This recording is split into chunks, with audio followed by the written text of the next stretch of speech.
제가 하고 싶은 얘기가 뭐였냐면 N수 중인분도 마찬가지고 재학생도 마찬가지예요. 지금 국시 문제가 아주 어렵다라고 볼 정도로 출제가 되고 있는 건 아니에요. 제가 볼 때는. 그러니까 강의만 가지고도 충분히 합격이 가능한 정도로 시험이 나오고 있거든요. 근데 여러분들은 내가 무조건 거기에 나온 내용만 가지고 다 맞출 수 있다라고 생각을 못하기 때문에 불안한 거잖아요. 제가 말씀드린 게 맞다면 공부를 많이 해야 될 겁니다. 이 정도만 정리해서 시험을 보겠다 라고 생각하기보다 공부를 좀 많이 해야 되겠다라고 생각하고 공부를 하시는 게 중요한데, 그 많은 양을 공부를 하려면 방법은 두 가지가 있죠. 적은 양을 꾸준하게 하든지 긴 시간 동안, 그런 방법이 하나 있고, 그 다음에 두 번째는 거의 대부분의 수험생이 하는 방법인데, 두 번째 방법은 9월 달부터 공부해요. 9월 달부터. 강의를 듣기 시작하는 분들이 언제 강의를 많이 듣는 줄 아세요? 9월 달부터 강의를 많이 듣기 시작해요. 제가 강의 작년에는 2월부터 강의를 오픈했거든요. 2월부터 8월까지 보다 9월부터 11월에 강의 듣는 사람이 훨씬 많아요. 그때 강의를 듣는다는 말은 그때부터 공부를 시작한단 말이에요. 왜냐하면 내가 공부 혼자 해가지고는 안 되겠다라고 생각하니까 강의 듣는 거거든요. 그렇다란 말은 9월부터 시작한다라고 봐도 되는 거죠. 그리고 9월 초부터 시작 잘 안 해요. 추석 있지, 그러니까 추석 끝나고 해야지, 이런 식으로 한단 말입니다. 그리고 추석 전까지 모의고사를 그렇게 빡시게 안 본단 말입니다. 학교에서.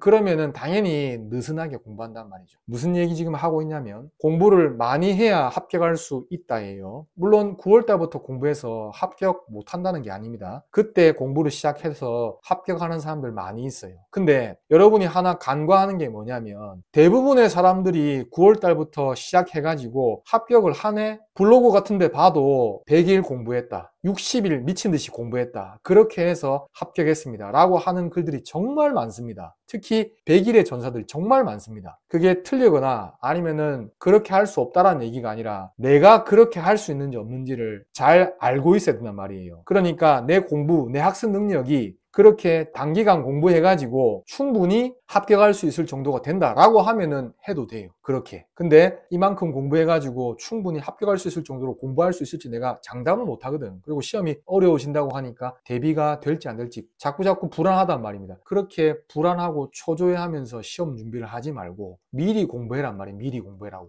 많이 하지 말고 조금씩 하면서 꾸준하게 하란 말이에요. 만약에 지금부터라도 공부를 한다면 2시간 정도만 해도 충분합니다. 2시간이 의미 있는 게 아니고 뭐가 의미 있는 거냐면은 내가 꾸준하게 공부하는 습관을 들이는 거예요. 근데 그런 습관도 제대로 안 들어있는 사람이 나중에 9월달 가가지고 하루에 10시간씩 미친 듯이 안 된다니까요. 그게 잘. 그래서 결국은 뭘 하는 거냐면 모험을 거는 거예요. 9월달 가서 공부를 시작하는 사람은 내 학습 능력이 어느 정도 되는지 전혀 가늠하지 않은 채로 그냥 모험을 걸어가지고 그래 대부분 한 석 달 남겨놓고 공부해가지고 합격한다니까 나도 한번 해보자 이렇게 된단 말이에요. 근데 그렇게 해서 합격 못하는 사람도 많이 있단 말입니다. 물론 떨어지는 사람보다 합격하는 사람이 훨씬 많죠. 국시는 합격률이 지금 76.8%라고 해도 합격한 사람이 훨씬 많아요. 1200명 떨어졌어도. 근데 이미 한번 떨어진 적이 있다 그러면은 당연히 긴장하고 그렇게 모험을 걸면서 공부하지 말고 제발입니다. 미리미리 공부를 해두세요. 그러고 꾸준하게 공부하다가 나중에 9월, 10월, 11월 될 때 모의고사 문제 많이 풀고 폭발적으로 공부하는 시기에 폭발적으로 공부를 하는 거죠. 재학생들 같은 경우는 지금부터 공부하는 사람은 아마 거의 없을 거예요. 뭐 실습 때문에 바쁜 친구들도 많이 있을 테고 학교 측에서도 어떤 특별한 방법을 제시하면서 공부하라고 얘기하는 게 아니라 그냥 합격률 많이 떨어졌으니까 긴장하고 공부하라 이렇게만 할 텐데 그냥 그런 말만 듣고는 공부를 안 할 거란 말입니다. 대부분의 학생들이. 왜냐하면 피부에 안 하단단 말이에요. 이게 진짜로 떨어질 건지 아닌지. 그래서 재학생들 같은 경우는 다른 거 보기 전에 제가 누누이 말씀드리잖아요.